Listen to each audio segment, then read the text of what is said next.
I'm going to be doing some Navajo plying using my Bosworth bog oak midi spindle and some bond fleece that I spun in the grease on my Bosworth toothy mammoth tooth spindle.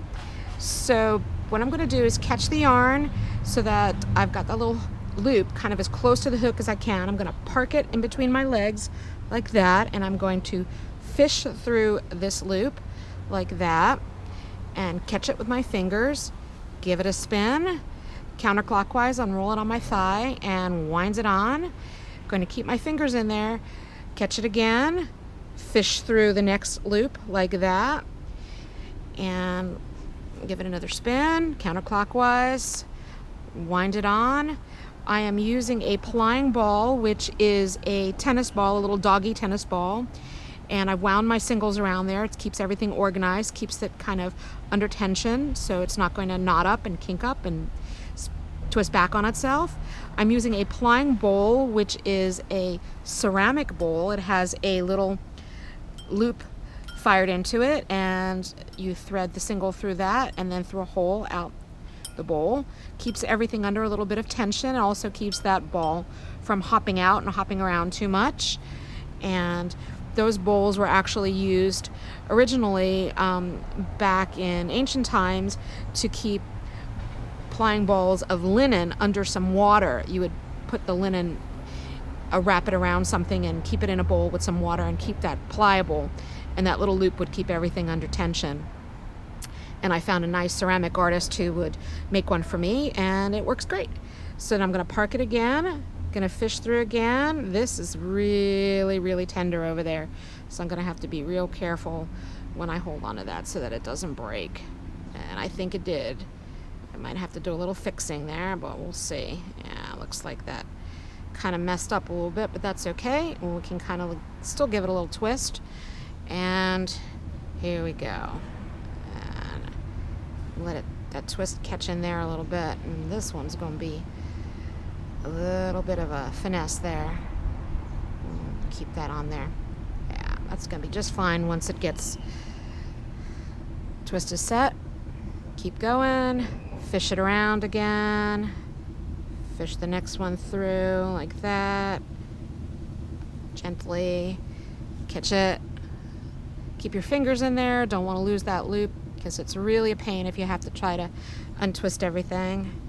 And sometimes it's just real gentle. You have to finesse it. Don't tug on it too hard because you don't want your single to break. Just keep going like that. Now this is a chain ply. It's going to give you a nice simulation of a 3-ply. It's not a traditional 3-ply. It's a chain ply.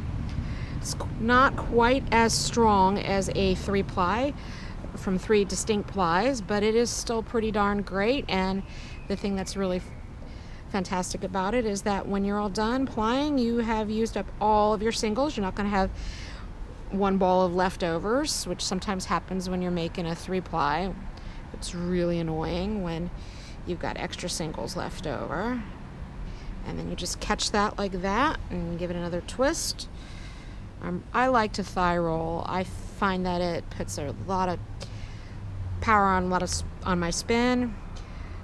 Parking is great, park and draft, for Navajo plying, because then you're just worrying about your hands and you're not trying to control that twist at the same time, this is a little bit more complicated, and you want to be gentle when you're pulling and fishing through that loop, because your singles still, these singles have been resting on that plying ball for 2 days, so I'm giving this spin a little extra twist that I wouldn't normally give if it was a fresh single.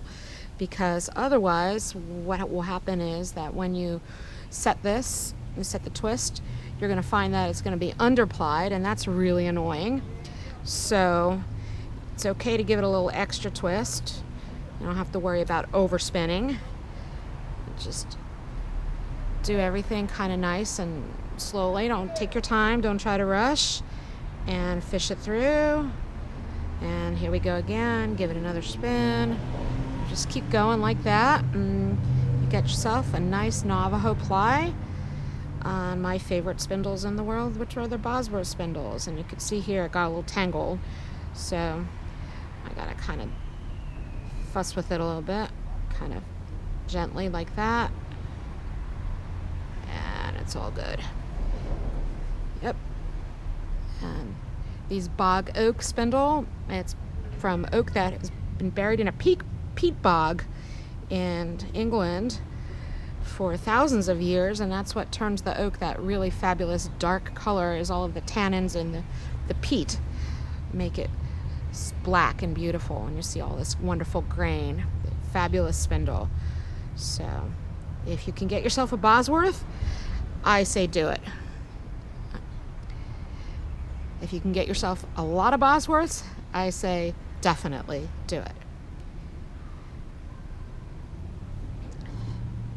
And normally I would be using a maxi spindle, which is the next size up. They're bigger spindle, but since I don't really have a whole lot of yarn to ply, this midi spindle is just fine for it. And this is like the workhorse size spindle. It's the one that I use the most because you can ply on it, you can spin singles on it, and it's not too heavy on your hands, but you still have a nice decent sized shaft.